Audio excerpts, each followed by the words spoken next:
Jeg har 5 forskellige eksempler, danske eksempler fra danske kommuner. Der er kun en af dem, jeg selv har været med til at arbejde med. Det er den i Hvidovre. De andre er nogle eksempler, jeg kender til. Den lille virksomhed, som jeg har, forsøger nemlig også at være en slags videnscenter. Så noget af det, jeg gør, det er, at jeg indsamler erfaringer, cases rundt omkring, mest fra Danmark, også lidt fra Sverige. Og så har jeg et nyhedsbrev og en hjemmeside, hvor jeg formidler de gode eksempler og metoder og erfaringer. Den første ligner egentlig lidt det, der blev nævnt her med den opsøgende borgerdialog. Jeg tænker, det er det, der er det særlige ved Albertslund Kommune, at de har faktisk forsøgt at nå flere mennesker, end man gør normalt, når man inviterer folk indenfor i de kommunale bygninger. Først lidt om, hvad Albertslund er for en kommune. Det er en forortskommune til København. En lille kommune, som har fået lov at eksistere, som den var, og blevet efter kommunalreformen, det vil sige kun 27.000 indbyggere. Det er en kommune, som er kendt for at være innovativ, især på miljøområdet. For rigtig mange år siden har de for eksempel indført økologisk mad i alle deres børnehaver, har lavet en kæmpe stor indsats omkring affald og miljø i kommunen. Så man kan sige, at de har en tradition for at arbejde innovativt, arbejde med bæredygtighed, også med borgerinddragelse. For 2 år siden valgte de at sige, at nu vil vi lave en politik og en strategi for medborgerdialog. Så nedsatte de en gruppe, et udvalg, bestående af borgere, tjenestemænd, politikere, der sammen i løbet af en periode på cirka 1 år udarbejdede den her politik, som blev vedtaget af byrådet.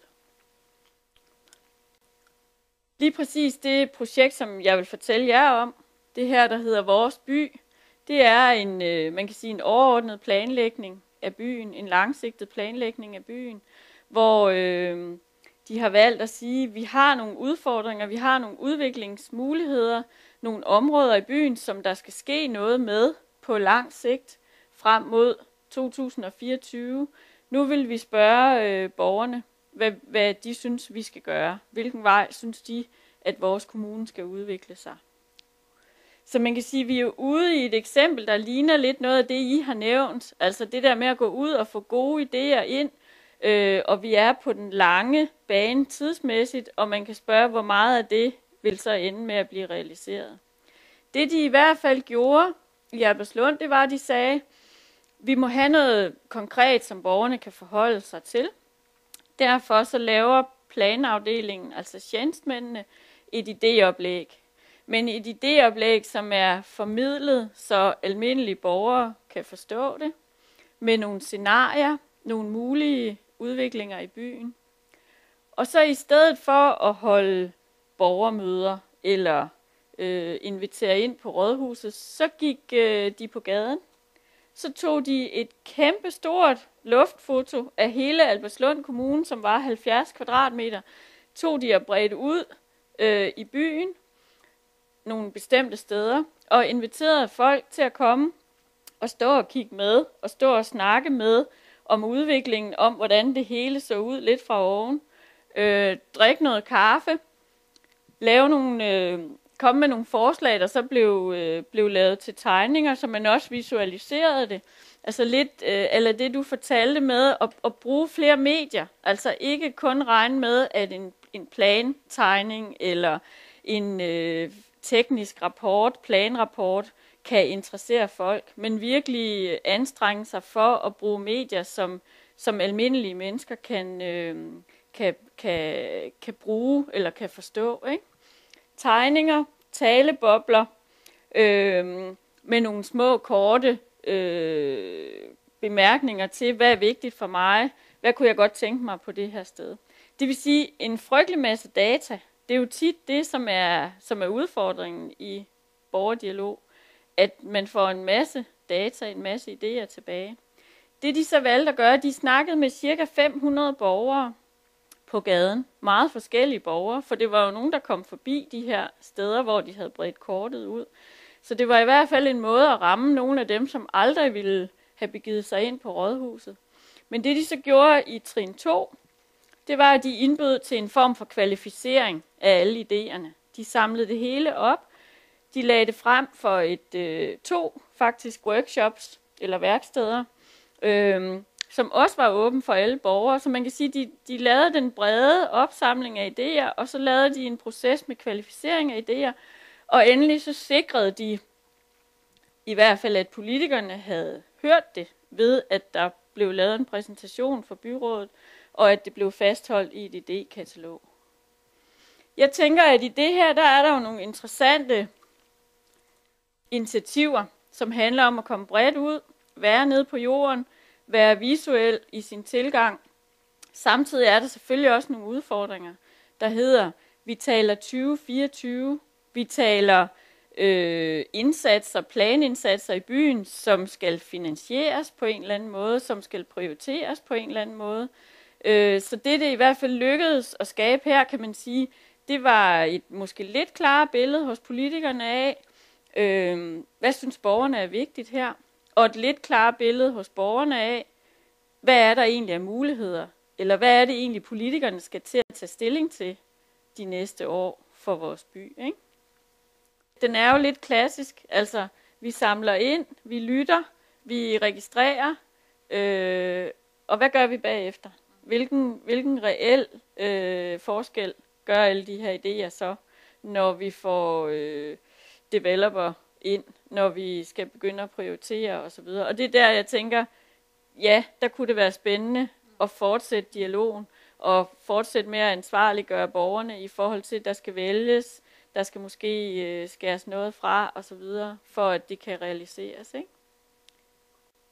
Og det kunne jeg egentlig godt forestille mig, at de kunne finde på at gøre i Albertslund, fordi de har den politisk-strategiske overbygning på det her. De ønsker faktisk at gøre noget, og de har gode erfaringer med at samarbejde med borgere, også fra da de lavede politikken. Yes. Det næste eksempel, det er fra Vestjylland, og Vestjylland, det er der, hvor kommunerne har været små, og nu er blevet store, og hvor der er langt mellem folk. Det her, det er fra Ikast-Brande Kommune, og det var en by, der hedder Nørresnede, som netop oplevede det her med at være centerby i Nørresnede Kommune. Da den store kommune så blev skabt af 3 forskellige kommuner, så blev den en lille udkantsby med 1900 indbyggere. En nedslidt by. En by, hvor der var brug for at lave noget fysisk udvikling, og måske også noget udvikling på andre måder. En by, hvor der, og det gør der rigtig mange steder i Vestjylland, bor folk med masser af ressourcer, masser af energi, masser af lyst til at gøre noget selv. Men lige præcis i den her by, var det som om det var stivnet i nogle fjendskaber. Nogle fronter, som forhindrede hinanden i at få noget til at ske, kan man sige, ikke? Det var som om ressourcerne var stivnet lidt. Handlekraften var frosset. Så heldigvis fik den her by, eller den her kommune, så nogle ekstra ressourcer fra Velfærdsministeriet til at lave det, som vi kalder områdeløft eller områdefornyelse i den her by.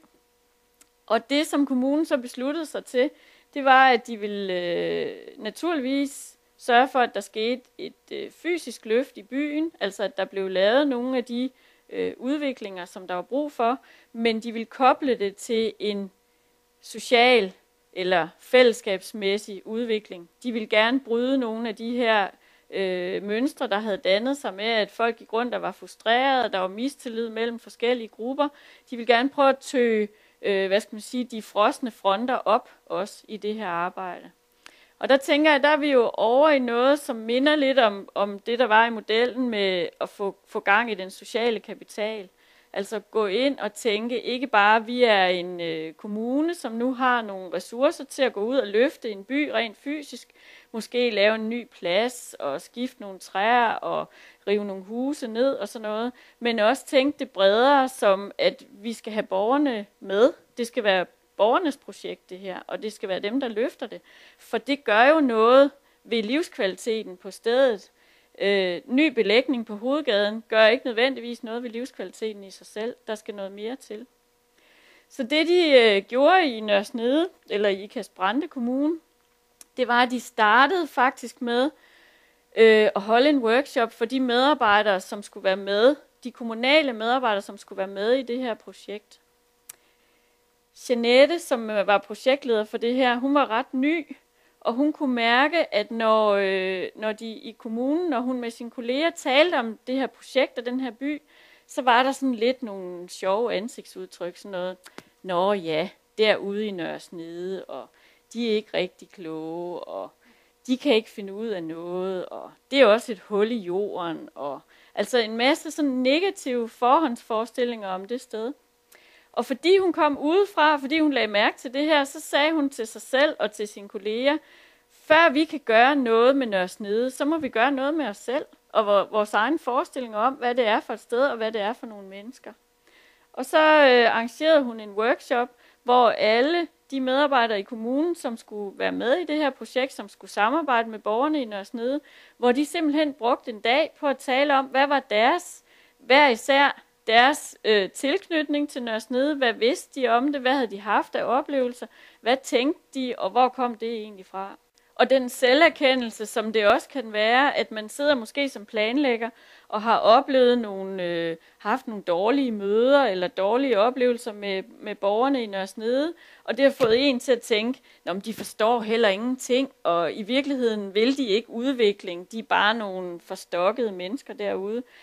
På baggrund af sådan en tanke kan man jo ikke gå ud og lave ny udvikling. Man er jo nødt til på en eller anden måde at få den tanke lagt op på bordet og kigget på den, før man kan komme videre. Så hun sagde, Jeanette, der, at det her, det var faktisk det, som flyttede allermest i det her projekt. Det var, at medarbejderne var opmærksomme på at få netop fortalt historierne, netop få, ryddet op i fordommene, forestillingerne, og fordelt dem med hinanden. En anden ting, de gjorde, det var, at det blev jo meget personligt. Altså, de fremtrådte jo for hinanden som mennesker, kan man sige, i starten af det her projekt. Og det gjorde noget. De har også valgt at kalde projektet byfornyelse med hjertet. Altså, det handler om mennesker, det handler ikke kun om træer og bænke og bygninger osv. Det de så valgte at gøre, det var, at de sagde, at vi skal jo bredt ud. Det er jo rigtig vigtigt, hvem vi rekrutterer ind i det her. Når der er en masse skel på tværs i lokalsamfundet, så skal vi være sikre på, at vi får ramt alle. Så de startede simpelthen projektet med at lave en spørgeskemaundersøgelse og dele spørgeskemaer ud til alle husstande i byen. Og det var et spørgeskema, som var sådan lidt overordnet og spurgte til, når vi skal udvikle jeres by, hvad lægger I så vægt på her hos jer i jeres husstand? Og man kan sige, at det var både en måde at få noget viden ind om, hvor mange er der egentlig, som synes, at de grønne områder er vigtige i forhold til legeområder, i forhold til trafiksanering og andre ting. Men det var også en måde at skabe opmærksomhed om, nu sker der noget, og I har faktisk mulighed for at påvirke det. Det næste skridt, og den viden, man fik fra spørgeskemaundersøgelsen, brugte man til at sige, vi skal have en, man kunne næsten kalde det en taskforce, eller et panel, kaldte de det, af borgere, som skal drive det her. For hvis det er lokalområdet, som skal drive det, og det skal handle om, at borgerne tager fat aktivt, så skal det jo være fra starten af. Så de lavede simpelthen et opslag, hvor de skrev, hvor man kunne ansøge som borger, vil du være en af dem, som skal have indflydelse, som skal være aktiv, som skal have mulighed for at drive det her, og så kunne borgerne ansøge. Og så valgte de simpelthen 48, der kom 70 ansøgninger i en by på 1900 mennesker. Igen et tegn på, at der var faktisk rigtig meget handlekraft, rigtig mange ressourcer, og der var nogen, der begyndte at tro på, at når det blev faciliteret på den her måde, så kunne det blive anderledes, end når man sad på de sædvanlige møder og skændtes om de sædvanlige ting. Så valgte man 48 borgere i alle aldre, i alle socialgrupper med meget forskellige holdninger fra spørgeskemaet til, hvad der var vigtigt. Og så var det simpelthen dem, der kom til at drive projektet. Det var dem, der mobiliserede deres medborgere, deres naboer. Det var dem, som havde forhandlinger med arkitekter og med teknikere i kommunen om, hvad der kunne gøres. Det var dem, der kørte hele projektet. Og den understøttelse, de fik til det, det var, at kommunen var der som en tovholder, som en ressource, der kunne hjælpe til, men også, at de fik nogle af dem en uddannelse, som kommunen finansierede. Det er det, som de kalder for byudvikleruddannelsen, hvor de valgte at sige, hvis vi skal arbejde sammen, hvis planlæggerne og cheferne i planafdelingen og borgerne her skal arbejde sammen, så har vi brug for nogle værktøjer. De borgere, som skal mobilisere andre borgere, de skal vide noget om, hvordan man holder gode møder, de skal vide noget om, hvordan man kommunikerer. Og på den anden side skal planmedarbejderne have den samme viden, så vi laver et fælles udgangspunkt ved at give dem en fælles uddannelse. Og det siger projektlederen Jeanette, at det var et vigtigt element i det her også, at blive klædt fælles på til processen. Så der er blevet lavet byfornyelse i Nørre Snede, og der er blevet lavet byfornyelse på en måde, som ret få borgere, tror jeg, havde drømt om. Altså langt hen i processen var de overbevist om, at ja, vi har jo fået plads her, og vi skal jo gøre og alt muligt. Men når det så skal vedtages, så kommer kommunen jo nok med sin egen plan. For sådan plejer det at være. Så de var meget overraskede, da det viste sig, at det faktisk var det forslag, som de sammen havde arbejdet frem, der blev det forslag, som også blev gennemført. Ikke? Det, der så er sket i den her by, det er jo, at der er sket en opblomstring i fællesskabet. Der er sket en opblomstring af aktivitet i det hele taget. Folk tager ansvar i høj grad, de sætter ting i gang selv. Og det udfordrer kommunen, fordi det var planafdelingen, der havde det her projekt. Nu er vi gået over i driftsfasen. Nu er det nogle andre mennesker i kommunen, som hører fra borgerne i Nørre Snede, når der er idéer på vej eller forslag eller noget. Og der siger de, og det synes jeg er meget kendetegnende for det her område, at borgerne kan jo også blive for engagerede. Altså, hvad skal vi dog med alle dem, der kommer og banker på vores dør hele tiden og har forslag til det ene og det andet og gerne vil understøttes og alt det der. Og det har tydeligvis været den udvikling, der er sket i Nørre Snede, ikke? Det er sådan man kan sige, det er sådan en lille perle af et projekt, som kun er muligt, fordi der har været ekstra midler, selvfølgelig. Altså et udviklingsprojekt, men et forsøg på virkelig at gå hele vejen i forhold til at sige, at det her, det handler ikke kun om planlægning forstået fysisk, det handler simpelthen om livskvalitet i et lokalområde. Hvordan kan kommunen tage ansvar for at facilitere, at der også sker noget socialt og fællesskabsmæssigt i et område. Jeg tænker, at en vigtig forudsætning er i hvert fald, at der er en form for fællesskab, som man kan vække til live. Og det er meget sværere i store byer end i små lokalsamfund. Det er typisk i de små lokalsamfund, at den her type af projekter kan leve. Fordi der er den der fornemmelse af, jamen vi er lidt overladt til os selv. Vi er lidt i udkanten af kommunen. Vi er nødt til at gøre noget selv. Der er tit en anden kultur og en anden samhørighed i de mindre samfund, end der er i en storby som Stockholm eller noget. Ikke? Jeg tænkte, det kunne være relevant lige nu at vise jer en anden kommune, som også, og det er faktisk over en bredere kamp, arbejder med den her, de kalder det ressourcebaseret tilgang til borgerne og til planlægning. Asset-Based Community Development, ABCD-modellen, som er udviklet af en amerikaner, og som de lader sig inspirere af. Også den her Imagine-tilgang, som I sikkert kender fra Chicago, også en amerikansk tilgang. Det de gør i Vejle Kommune, det er, at de lidt ligesom i Nørre Snede satser på fælles uddannelsesforløb, altså at give de kommunale medarbejdere og nogle udvalgte borgere en fælles bagage. De arbejder meget med den anerkendende metode. De siger, at hvis man vil ændre noget, skal man ikke kigge på det, der ikke virker. Man skal kigge på det, der virker. Man skal have fokus på ressourcerne. Og så tænker de meget i udviklingsagenter, både blandt de kommunale medarbejdere og blandt borgerne. Altså igen den her, hvem kan drive processerne, hvem kan involvere andre. Og de gør det både i landsbyprogrammer, landsbyområder. Det er en af de kommuner, som er blevet kæmpestor efter kommunesammenlægningen, slået sammen af 5-6 kommuner, så der er masser af små lokalsamfund, som har følt sig lidt koblet af efter kommunalreformen. Og så har de gjort det i det vi kalder et socialt belastet område i Vejle by. Og de har lavet en lille film om det, som jeg kunne tænke mig lige at vise jer. We're in Vejle. The municipal council here has created an entirely new approach to working with urban development. The purpose is to activate and involve the citizens and to engage them to take responsibility for the development of their own local community. Udviklingen, den er utrolig meget bedre, hvis den kommer fra borgerne selv.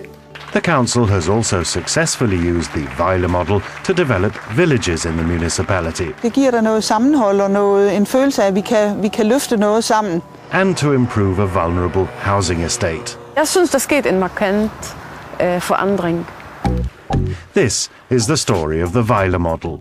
Vejle is Denmark's 6th largest municipality with a population of 105,000.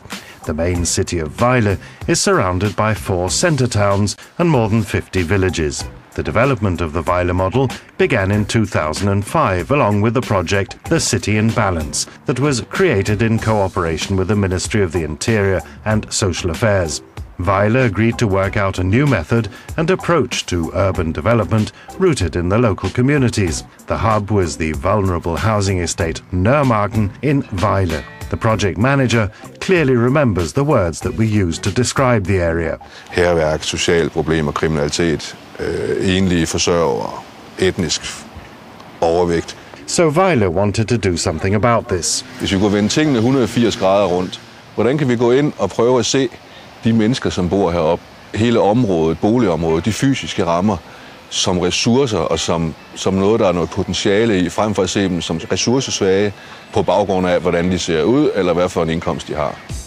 The know-how and tools to solve the challenge in this way didn't exist in Denmark, so Vejle looked for inspiration abroad.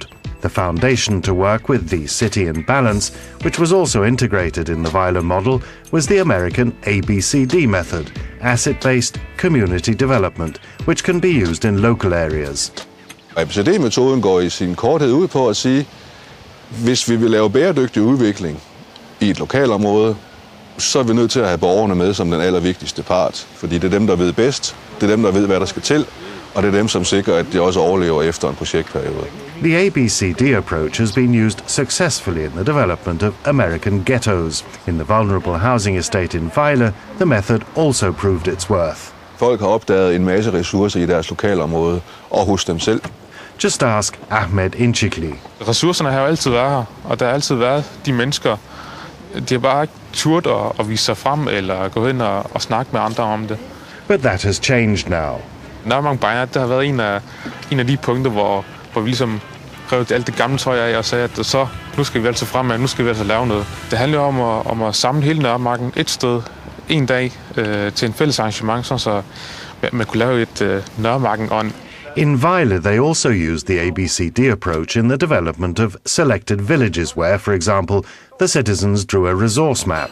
Hvad er det egentlig for nogle ressourcer, I har herude? Altså, min mand hedder ingeniør, det kunne godt være, han kunne bruges til noget. Jamen, det giver dem opmærksomhed på, hvad er det for ressourcer, vi har? Og det giver dem mulighed for bagefter at koble de her ressourcer. For det er der, at styrken opstår, og det er, når de opdager, at de kan begynde at hænge sammen på kryds og tværs. Some villages already possess this strength, and when they build on their own resources, then the result has special value. Det giver jo en ejerskabsfornemmelse af tingene. Det gør jo, at man føler, at det her, det er jo vores, det er jo mit.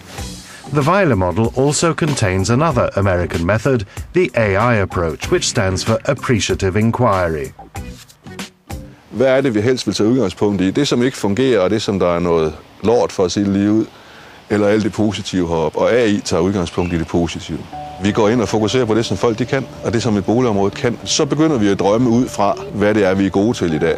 Og det vil sige, at vores drømmeproces egentlig tager udgangspunkt i noget, som allerede er lykkedes for os. Dreaming is an important part of the process and a good experience for Reika. Man har lov til at drømme, at den positive tankegang kan virkelig gøre en kæmpe forskel. Drømme de er også gratis, hvorfor ikke gøre det? They also dreamt in the villages around Vejle. Hvis vi kunne få lavet en parkeringsplads til lastbiler her. Så det første, de får lov og kigger lidt på hinanden, jo, vi må godt, så vil de bare så meget. Det her, måske endda hele trekanten her, kunne man kigge på som et rekreativt område. The third and last part of the Vejle model is the council's own invention. That involves training citizens, educators and other relevant people in the neighborhood. I uddannelsen er der, hvor du får metoderne til at flyde sammen og få folk til at arbejde på en bestemt måde ud fra deres drømme og deres ønsker. The training had a positive effect on Nørremarken. Og det har været rigtig godt at få et fælles fundament at tale ud fra. Det har givet benzin til motoren heroppe, uanset hvilken motor man ellers kørte med. Ikke? Man er motiveret nu til at tænke selv og vil gerne gøre en forskel. Training the residents of the villages has also had an effect. Uddannelsen har været med til at samle samfundet omkring det her med at lave projekter, som er lokalt forankret. Vi har gjort det tidligere, men der er ingen tvivl om, at det har samlet endnu flere folk til, som er villige til at gå ind i det her arbejde. With the training part, the Vejle model is complete. A model in 3 parts: the ABCD approach with focus on resources, the AI approach with focus on appreciation, and then training citizens and employees in the local area. And the model has generated an effect. Vi får nogle helt andre engagerede borgere, der har en interesse i, at deres kommune skal udvikle sig. The experiences from the villages are good. Det er ligesom om, vi er blevet lidt mere venner med kommunen, hvis man er sådan politikere og embedsfolk. Vi er ikke modspillere, vi er medspillere. Hvis du vil lave borgerinddragelse og have samarbejde med borgerne, så skal du være der, hvor de er, fordi det er der energien er. Der du kan få noget tilbage igen og få dem inddraget hele vejen igennem. Det er den rigtige vej at gå. The effect can also be felt in the Nørremarken estate in Vejle. The City in Balance project has won several awards, including a National Integration Award. Foreningerne blomstrer. Der er en forøget tilgang af elever til skolen. Det er jo klart, at jeg som medarbejder på Nørremarken har fået en helt ny form for arbejdsglæde. Det er da klart. Kriminaliteten er styrtdykket. Hærværkskontoen i Finlandsparken er mere end halveret. Og jeg føler medejerskab for mit hjem, for mit område, for min bydel. Nørremarken og mig, vi hænger sammen. Ja. Og vise jer et projekt, hvor man netop har arbejdet med de unge. Det er et andet belastet projekt, Vollsmose hedder det, som vi kalder en ghetto. Vi har jo sådan en officiel ghetto-liste i Danmark, hvor der står, jeg tror det er 25 boligområder, som opfylder nogle bestemte kriterier. Vollsmose er et af dem. 10.000 indbyggere. Halvdelen er under 25 år, det vil sige, at de unge fylder rigtig meget her.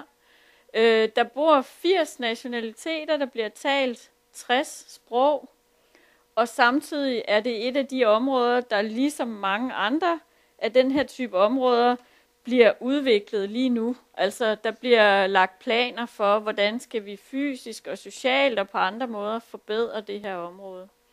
Og der havde man så den udfordring i Vollsmose, at man netop gerne ville involvere de unge i det her. Og der valgte man så at bruge de unges egne medier. Man ville nemlig gerne have deres input til den her helhedsplan, og man ville gerne vide noget om, hvordan færdes de egentlig? Hvordan bruger de egentlig de grønne områder, de forskellige idrætstilbud, alle de forskellige udenomsarealer, som der er i den her store bebyggelse? Og i stedet for at starte med at sætte sig ned og tale med de unge, så lavede man en anden indsats, hvor man aftalte med 20 unge, at de fik sig en smartphone, hvis de ville være med til at blive GPS-tracket i deres hverdagsbevægelser gennem 2 uger. De havde mulighed for, der er selvfølgelig noget etisk i det her, de havde mulighed for at melde sig ud i nogle perioder, altså de skulle ikke være på med alt, hvad de gjorde. Men de indvillede i at have telefonen på sig, og på den måde lade sig registrere via GPS, hvordan er bevægelserne rundt i det her nærområde. Og de indvillede i at også bidrage aktivt på den måde, at hvis de kom forbi et sted, hvor de tænkte, det her er et rigtig dejligt sted, her opholder jeg mig tit, eller her kan jeg godt være lidt bekymret for at gå, eller altså havde sådan nogle kvalitative inputs, så sms'ede de lige dem ind, sådan at der blev samlet en masse data, dels om, hvordan bevæger de sig fysisk, og dels om, hvad siger de selv om deres, hvad foretrækker de, hvad gør de på de her områder. Og de data kunne så bruges som afsæt for en dialog med de unge om, hvad har de brug for, der skal blive anderledes. Noget af det, der var spændende i den her undersøgelse, det var, at man kunne så tydeligt se, at drengenes og pigernes bevægemønstre var helt forskellige. Drengene de havde meget større radius og bevægede sig mange flere steder hen. Pigerne havde så nogle faste steder, hvor de mødtes og samledes, og de bevægede sig ikke så meget. Det er selvfølgelig en vigtig viden at have, når man skal tale om, hvordan kan vi udvikle det her. En anden ting, der var interessant, det var, at de talte alle sammen rigtig meget om de grønne områder, og hvor vigtigt det var, men de brugte dem ikke særlig meget. De bevægede sig ikke fysisk derned. Og man kan sige, det er jo også en ting, man så kan kaste op i sådan en samtale og sige, jamen på hvilken måde er det betyder noget, og hvis du nu skulle bruge det noget mere, hvad skulle der så til, og så videre. Så man kan sige, det var sådan en baggrundsviden, som kunne anvendes til at få en mere kvalificeret dialog med de unge om, hvad de egentlig går og gør, og hvad de har brug for, end hvis man ikke havde haft de her GPS-data. Og så står man selvfølgelig tilbage alligevel med den sædvanlige overvejelse, der hedder, ja, så har vi samlet noget ind her, både via GPS og via interviews og workshops osv., skal vide, hvad der kommer ud af det. For lige præcis sådan en helhedsplan er der jo rigtig mange interessenter indover, og de unge stemme er bare en ud af flere stemmer, og den er ikke her blevet koblet med nogen andre. Så nu ligger der et materiale, og vi står lidt med den sædvanlige 8-koblingsudfordring, kan man sige. Ikke? Men det var bare et eksempel på en måde, man kan arbejde anderledes i forhold til unge, og hvor det er blevet gjort her i Vollsmose. Det her projekt var skolerne ikke inde over. Det var udvalgte unge, som projektet havde adgang til, havde forbindelse til. Men man kunne sagtens forestille sig selvfølgelig at involvere skoler også. Ja. Jeg tænker, altså hele ideen går jo i det der med at bruge et medie, som de unge i forvejen anvender, og så går det meget på det her med, at det man siger ikke altid er det man gør. Altså at det er rigtig vigtigt en gang imellem at have opmærksomhed på den skilnerne. Og det er jo også det, man i nogle andre projekter i Danmark bruger for eksempel etnografer, altså den etnografiske tilgang, hvor man ikke nøjes med at tale med borgerne om, hvad de godt kunne tænke sig, eller hvad de går og gør, men at man faktisk følger dem, laver måske dagbogsoptegnelser eller videooptegnelser, som kan vise både borgerne selv, men også dem, som skal arbejde videre med en sag. Hvad sker der egentlig? Altså, hvad foregår der rent faktisk i den samtale, som borgeren har med sagsbehandleren, eller nogle andre spørgsmål, hvor borgeren møder det offentlige, eller lever sit hverdagsliv? Det kan simpelthen give en større forståelse for, hvad er det for et liv, hvad er det for en verden, de her borgere, de kommer fra. Det her eksempel, det er en medborgerdialog, som jeg selv har været med til at tilrettelægge, sammen med en af mine samarbejdspartnere. Vi fik en henvendelse fra Hvidovre Kommune, som også er en forortskommune til København. 50.000 indbyggere. En forortskommune i den forstand, at langt de fleste boliger er bygget i 50'erne og 60'erne, og det er sådan en lidt udflydende by, uden noget særligt centrum, men med en lang gade ned igennem. Så de har gennem mange år haft nogle planlægningsdialoger, der har handlet om, kan vi skabe et centrum i den her by? Kan vi få det til at ligne en mere sammenhængende by, et sted, hvor der er mødesteder og en form for center? De skulle så i 2011, ligesom alle andre danske kommuner, lave en overordnet planstrategi. Det er sådan en planproces, vi har i Danmark, som I sikkert også kender i Sverige, at hver 4 år sætter politikerne sig ned og laver en helhedsstrategi eller overordnet strategi for kommunen, og den bliver så fyldt ud med mere lokale strategier og planer. Deres problem i Hvidovre, det var, at tilliden mellem politikerne og borgerne og tjenestemændene havde lidt et knæk, fordi i den her proces omkring bymidten, og hvordan skulle bymidten udvikles, der var borgmesteren gået ud i en sommerferie og havde talt med en developer, som kom med et færdigt projekt og sagde, jeg kan da godt udvikle jeres bymidte her i Hvidovre. Der skal være en Føtex, og der skal være en biograf, og der skal være caféer, der skal være boliger. Jeg har et koncept. Så lavede embedsfolkene en lokalplan, og så blev der ballade. Fordi ingen havde været inddraget. Det var udelukkende borgmesteren, som havde flertal og kunne køre det igennem rent politisk, men der havde ikke været nogen inddragelsesproces.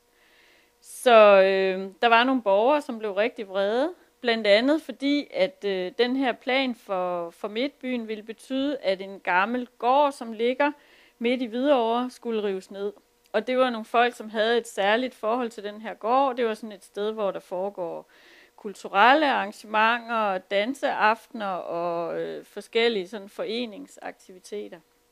Så de blev rigtig vrede, og politikerne endte med at trække lokalplanen tilbage. Der blev ikke noget af de her nye udviklingsplaner. Og så stod de og skulle lave en ny beskrivelse af, hvad vil vi gøre med Hvidovre.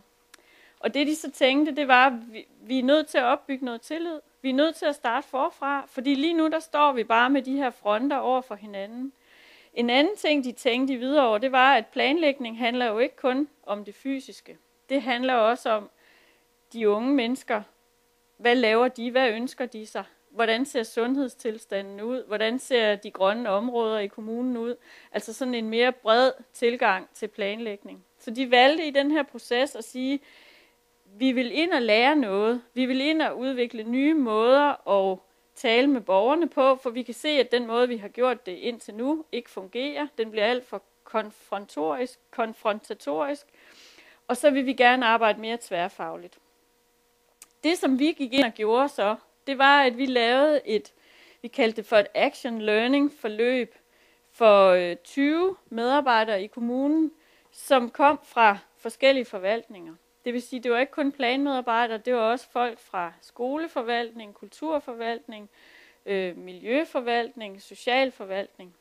Og hele ideen var, at de skulle blive en slags eksperter i borgerinddragelse, som kunne hjælpe organisationen med at få nogle gode borgerdialoger omkring den her planproces. Vi hjalp dem med at udvikle nogle nye inddragelsesformer i forbindelse med den her planstrategi, og vi hjalp dem med at have fokus på nogle andre ting i borgerdialogen end bare, det faglige, det der var på bordet, fordi de netop havde den her forhistorie. Og det svarer lidt til det, vi talte om før med at have historien med, hvor vigtigt det er, fordi man kan faktisk kun få en god dialog, hvis der er tillid.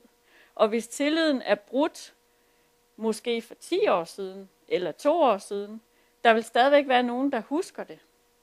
Og hvis den mistillid, hvis de svigt er til stede i rummet eller i dialogen, så kommer man ingen steder.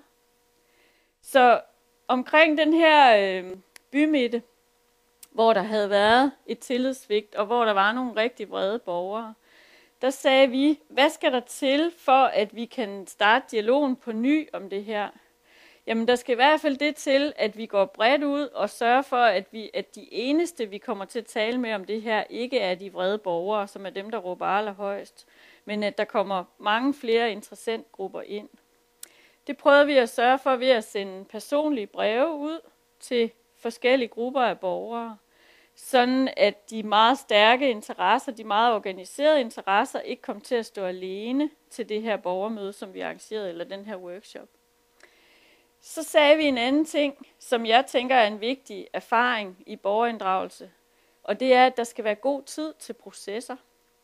Det der med at holde et møde på 2 timer fra kl. 19 til 21, det er ofte ikke lang nok tid til at få de processer i gang, som kan opbygge tillid, til virkelig at nå hinanden, hvis man er mange forskellige interessenter til stede.